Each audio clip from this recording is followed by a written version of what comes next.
নমস্কাৰ বন্ধুসকল, আজি নতুন এটা ভিডিঅ'লৈ আপোনালোকৰ মাজলৈ আহিছোঁ। আজি আমি আলোচনা কৰিম ভাৰতীয় মুদ্ৰাৰ বিষয়ে। মুদ্ৰা আমি সকলোৱে ব্যৱহাৰ কৰোঁ, কিন্তু সেই মুদ্ৰাবোৰৰ তলত কিছুমান চিন থাকে যিবোৰ আমি লক্ষ্য নকৰোঁ আৰু আপোনালোকেও হয়তো লক্ষ্য নকৰে। মুদ্ৰাবোৰৰ তলফালে থকা এই চিনবোৰে সাধাৰণতে কি বুজায়? আমাৰ ভাৰতীয় মুদ্ৰাবোৰ 4 ঠাইত বনোৱা হয়: মুম্বাই, কলিকতা, হায়দৰাবাদ আৰু উত্তৰ প্ৰদেশত। আৰু বিভিন্ন ঠাইত বনোৱা হেতুকে এই মুদ্ৰাবোৰত বিভিন্ন ধৰণৰ চাইন দিয়া হয়।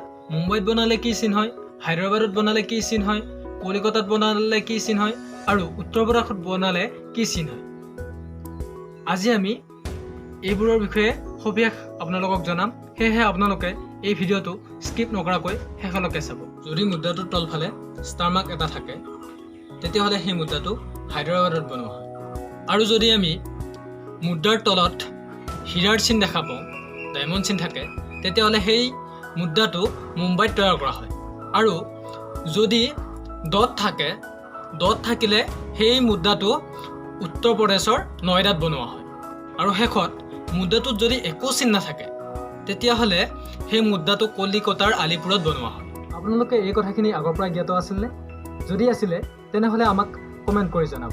দ্বিতীয় বিশ্বযুদ্ধৰ সময়ত এজন প্ৰভাৱশালী নেতাই ভাৰতৰ প্ৰায় 42 লাখ মানুহক নিঃসংগভাৱে হত্যা কৰিছে আৰু তেওঁৰ হাজাৰ হাজাৰ সৈন্যক খাদ্য যোগান ধৰিবৰ বাবে তেওঁ আমাৰ ভাৰতীয় মানুহে তৈয়াৰ কৰা খাদ্য সামগ্ৰীসমূহ তেওঁ কাঢ়ি লৈ গৈছিল। সেই সময়ত এনেকুৱা পৰিস্থিতি এটা হৈছিলেগৈ, প্ৰেগনেণ্ট মহিলা, বৃদ্ধ লোক, কেঁচুৱাসকল ভোকত মৰিবলগীয়া হৈছিল। আৰু একেখন ঘৰৰ পৰিয়ালে একেলগে ছুইচাইড কৰিবলগীয়া হৈছিল। আৰু মাতৃসকলে তেওঁলোকৰ সন্তানক একো খুৱাব নোৱাৰাৰ বাবে নিজৰ সন্তানকে কুৱাত পেলাই মাৰিছিল।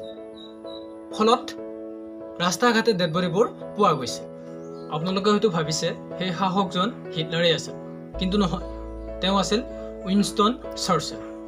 আৰু এওঁই প্ৰায় 42 লাখ মানুহক হত্যা কৰিছিল। আৰু এই ঘটনাটোক দ্য গ্ৰেট বেংগল ফেমিন বুলি জনা যায়। এতিয়া মূল কথাটো হ'ল, এই ঘটনাটোৰ বিষয়ে স্কুল বা মহাবিদ্যালয়ৰ কোনো হিষ্টৰী কিতাপত উল্লেখ নাই, কিয়নো এই কথাবিলাক ব্ৰিটিছসকলে কোনো ডিগ্ৰীৰ কিতাপত উল্লেখ কৰা নাছিল।